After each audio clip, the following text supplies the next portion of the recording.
Como nós sabemos, é um instrumento nas mãos de Deus. Também o diácono Angelildo, né? Eu mandei mensagem. Meu Deus. Eu sei que Deus sabe todas as coisas, apesar das dificuldades que as pessoas passam.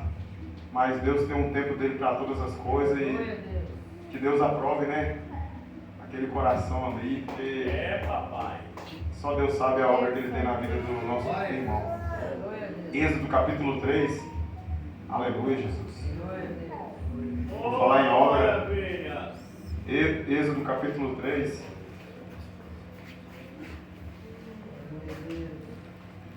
Glória a Jesus. Êxodo capítulo 3, versículo 1. Aleluia, meu Deus. Oh Deus. Aleluia, Jesus. Aleluia. Deus fala com Moisés no meio da sarça ardente. E apacentava Moisés o rebanho de Jétro, seu sogro, sacerdote, em Midian, e levou o rebanho atrás no deserto, e veio ao monte de Deus, a Horebe. E apareceu-lhe o anjo do Senhor em uma chama de fogo, no meio de uma sarça. E olhou, e eis que a sarça ardia, e a sarça não se consumia. E Moisés disse: agora me virarei para lá e verei esta grande visão, porque a sarça não se queima. E vendo o Senhor que se virava para lá, a ver, bradou Deus a ele no meio da sarça e disse: Moisés, Moisés. E ele disse: eis-me aqui. E disse: não te chegues para cá, tira os teus sapatos, porque os teus pés, tira os sapatos dos teus pés, porque o lugar que tu estás é terra santa.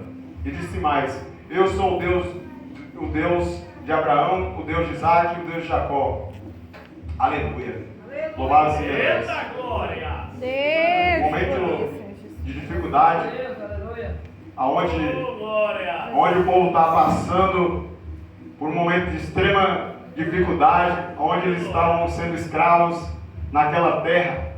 Mas Deus que prometeu ao seu povo que sempre estaria com eles, em qualquer momento, em qualquer ocasião, estava presente, ouvindo o clamor do povo hebreu. Aleluia. O povo hebreu estava sofrendo nas mãos de Faraó, nas mãos dos seus opressores. Mas, mesmo no meio da dificuldade, o povo começava a clamar, a gemer de novo, e trabalhava como escravo naquela mesma terra, que outrora era a terra que o Senhor tinha levado José. José era governador do Egito, mas o povo não se lembrava de como era adorar ao Senhor. O povo estava acostumado com o Egito, o povo estava preso no Egito e vivendo da forma do Egito. O Egito não tinha nada bom para o povo de Deus. O Egito não tem nada agradável ao povo de Deus. Talvez o Egito tem conforto, tem comida, tem pão, mas o Egito tem escravidão. O Egito tem perseguição. O Egito tem deserto. O Egito tem lágrimas. O Egito tem muita dor. Ai, meu Deus, é lugar onde filho chora, pai e mãe não vê, mas Deus vê. Deus escuta a aflição daquele povo. E Deus está preparando algo, cantor Danilo. Deus estava preparando algo, pastor Silano, para poder movimentar mais uma vez o mover dos tempos. Porque Deus governa o meu tempo, Deus governa o seu tempo. Há tempo de sofrimento, há tempo de dor, há tempo de luta, mas também há tempo de libertação, há tempo de coragem, há tempo de capacitação, há tempo de buscar o Senhor e há tempo de ser ungido por Deus. O povo já estava esquecendo como era adorar a Deus. O povo já estava esquecendo como era caminhar com Deus, cantor Danilo. O povo já estava esquecendo e estava perecendo na mão do povo inimigo. Os inimigos achavam que estava com a bola toda. O inimigo achou, como ele sempre pensa, ele veio para matar, ele veio para roubar, ele veio para destruir. Quando o faraó pensava que era Deus, quando o faraó achava que era Deus, tem uma estátua lá do rei de Tutankamon, do rei do Egito, aquelas estátuas malditas que o faraó levantou para o povo admirar, para o povo olhar. Mas se tem uma estátua no céu, se tem uma estátua aqui na terra, para o povo se curvar, também nós sabemos que Deus rejeita, que Deus não gosta, porque no livro de Salmos está escrito que somente ao Senhor teu Deus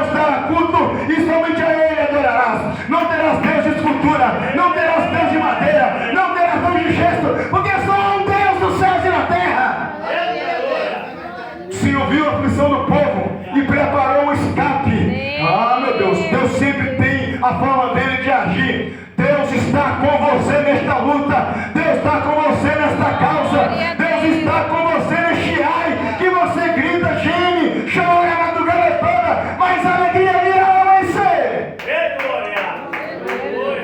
A palavra do Senhor diz que naqueles tempos uma família hebreia começou a se amar e gerou uma criança, e essa criança foi nascida da mãe chamada Joquebede. O nome da criança é Moisés, o significado, aquele que saiu das águas, porque Joquebede preparou aquele homem, aquela criança, e colocou ele dentro de um cesto de betume para não afundar. E meu Deus, e ali Deus já estava movendo os céus do livramento. Há um céu de livramento nesta noite, há um céu de livramento na tua casa, há um céu de livramento na tua oração, há um céu de livramento no teu quarto, na tua casa.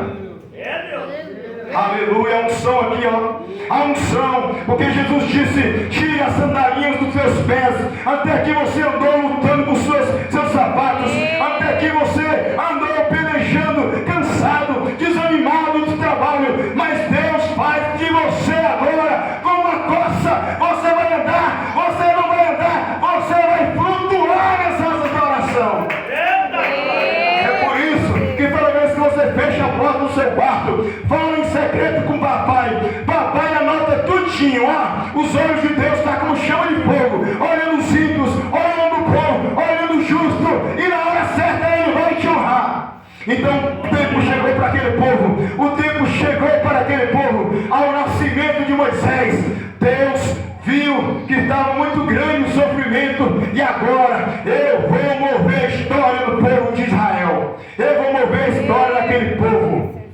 Deus preparou aquela criança, o inimigo quis destruir aquela criança, botou uma ordem, uma sentença, que as crianças eram para ser mortas, não era para viver. O projeto de Deus não era para viver, mas só que Deus sempre faz algo para fazer um milagre acontecer.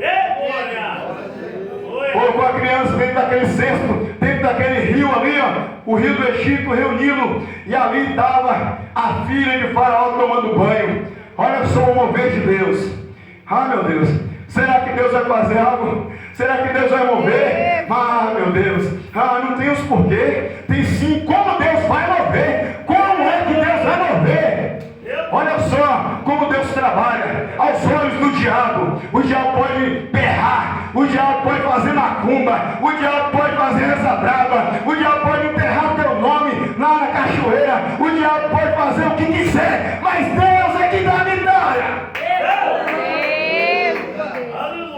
Perseguir estava, então eu vou botar ele dentro do palácio, eu vou botar ele na casa de Faraó. E assim foi, fez com que a filha de Faraó achasse o cesto, e ele cresceu dentro do palácio. Olha aí, ó, no meio do deserto tem água, no meio do deserto tem bênção, no meio do deserto tem milagre de fartura. Foi assim que Deus fez com Moisés. E agora, o que clama a Deus, o que estava inflamado no coração dele, porque ele era diferente. Ele não era do Egito, o Egito estava lá, mas ele estava com a mente nos céus. Nasceu predestinado a mudar a história daquele povo. E num belo dia, o seu coração inflamou, o seu sangue inflamou. Quando ele viu um povo dele sofrendo, um dos deles sofrendo, ele foi lá e matou aquele homem. E não pôde ficar oculto, porque ele foi descoberto e partiu para uma terra longínqua. E ali encontrou, a sua esposa.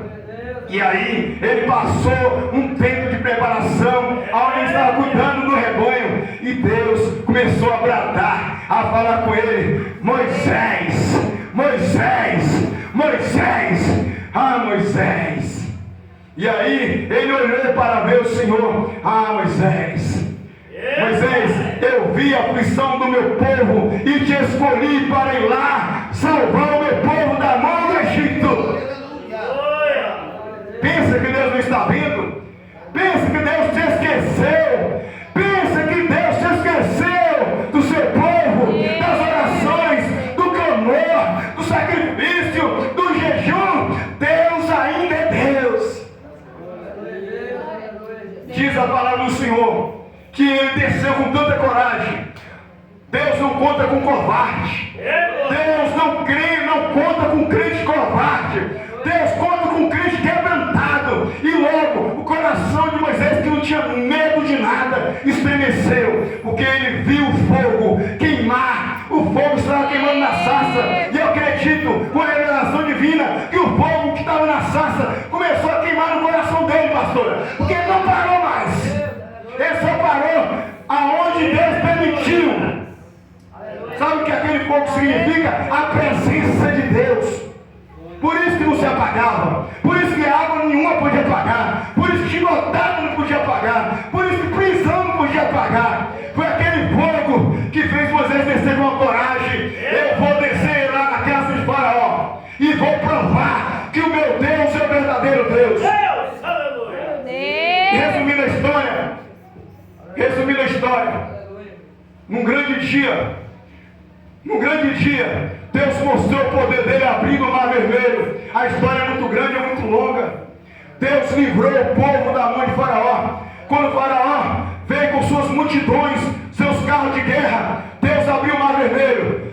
E aí a promessa de Deus: Moisés, toca na água do mar. E o mar se abriu em duas bandas, e o povo não molhou nem a sandália dos pés para cumprir a promessa. Quem tem promessa de Deus, adora a Deus.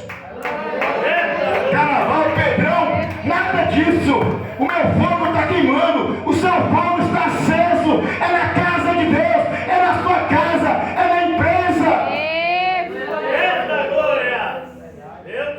Diz a palavra do Senhor que o mar se fechou e todos os inimigos de Moisés, todos os inimigos de Deus. Não, meu irmão, não pode levantar contra crente ungido, não. Não pode levantar contra crente cheio do poder de Deus, não. Porque se levanta, mas levanta para cair. Para cair. E Deus foi exaltado nessa história. E ainda continua sendo exaltado nas histórias, como nós estamos aqui vivendo a história de Deus. Amém? Glória a Deus. Eu agradeço pela minha oportunidade em nome de Jesus.